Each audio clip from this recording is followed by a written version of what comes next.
Hello and welcome to the final episode of the little tank basics series I've been doing. Today we're gonna cover target callouts, under which stuff such as battle comms and using the different UI and landscape elements in the game to best aid you and your squad mates. Most important part about target callouts is that you keep comms clear. Also what's known as battle comms. It's something that becomes more important the more people you share your communication line with, as clutter can be quite disastrous if there is a lot of people. One of the most basic things of the battle comms is simply not talking unless you are calling out enemy vehicles, which is done by announcing what type of vehicle it is, followed by the direction, distance, the movement if any, and should it turn out to be more than one singular enemy in the direction you are looking, you can add how many vehicles there are. The more specific you can be when declaring what type of vehicle you are looking at, the better, but if you are unsure or you simply can't tell because of a lack of detail, simply going tank or aircraft, if it's a plane, is more than plenty. If you know what type of vehicle it is, in this case an AA, do say that, as people know that will be a somewhat smaller threat to them if they are in a tank that can deal with those calibers of guns.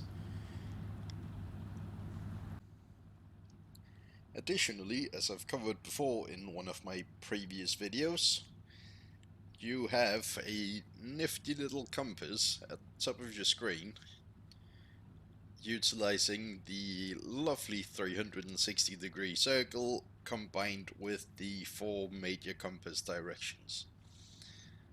When you're close to your squad mates, as within a 50-100 meters roughly, you can use this to help call out targets. So, in this case, we have a tank at bearing 125, quite close, so just simply say close, and he's not moving, so no need to say anything else beyond that, as there is also only the one of them. So quite simply, tank, bearing 125, close. All you need to say can be said real nice, real easy, real quick, and makes people aware what you're talking about and what to watch out for. Another important aspect is letting your teammates know about key information pertaining to yourself or the enemy you are shooting. This applies more so in city environments than in open fields, but if you are moving to flank, for example, let your friends know that you're doing that. If you are moving a specific way, let your friends know you're doing that. If you end up getting critically damaged, you have one of two categories. Either it's your tracks or engine or other parts of your drivetrain, in which case you simply just go immobilized, and your friends will know that you cannot currently move, but you can still fight. If you lose your gunner or gun or other weaponry, simply just say incapacitated to let them know that you no longer have the ability to fight back with a reasonable degree of efficiency. This also goes if you damage an enemy critically. If we take out the gun barrel, and I of course miss, if we take out the gun barrel of the SPAA, just say gun out. That way everybody nearby knows that this vehicle is no longer a threat.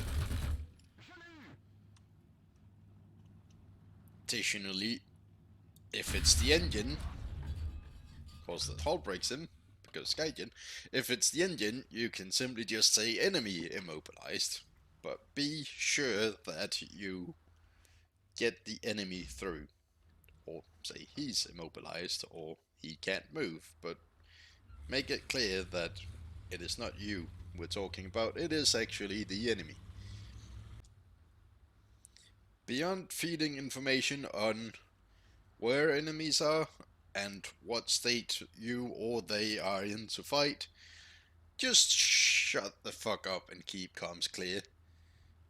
In smaller squads and less serious gameplay, banter is perfectly fine, but in some cases people would actually like to be able to communicate effectively.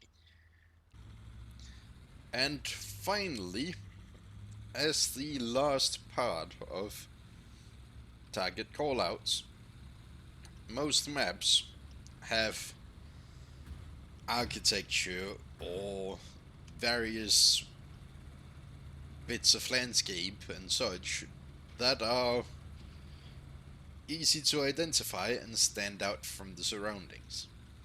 This can be used both alone and in conjunction with the compass degrees when calling out a target and giving a direction. In this case, on the Kursk map, there is a great big fat church that is very easy to spot and localize regardless of where on the map you are. So should you be split up from your friends, you can simply say left side of the church or right side of the church as long as you are on the same side. You can also go over to using the compass directions and say north side of the church, which in this case would be the same as left, but again, if you're split out far enough, that might not be the case. You can also say by the church at bearing 74. That way, everybody will immediately know where to look, as even if you are not in a position where the church is actually at bearing 74, they will look in the rough direction, notice the church. Additionally, you can reference of significant points of the map, such as rivers, major streets, major buildings, and so forth and so on, and use those as a common reference point, so you can say road going south from the church, far away, for example. Finally, most maps tend to have areas with nicknames given to them, such as the jungle map. There is a hill that is often referred to as Bunker Hill in the north part of the map on the beach. This can be done with streets, hills, houses, whatever. As long as you and your squad mates are all on the same page on what each place is called, you can use that as reference points as well, quite easily. And that is it for today and for this little mini-series. If you haven't watched the previous episodes yet, please do go back and do so. I will post a link to the playlist and make it appear on the screen in just a few moments. Additionally, please do go down in the description and follow the links to the polls I have up, as that will help me determine which premium tanks to, well, which premium vehicles in general to review first as per your interest. Additionally, I have a Patreon account, so if you do want to support my silly little YouTube endeavor, please do go check that out. There is some cool stuff there as well. And as always, don't forget to subscribe and let me know what you think down in the comments. I'll catch you next time.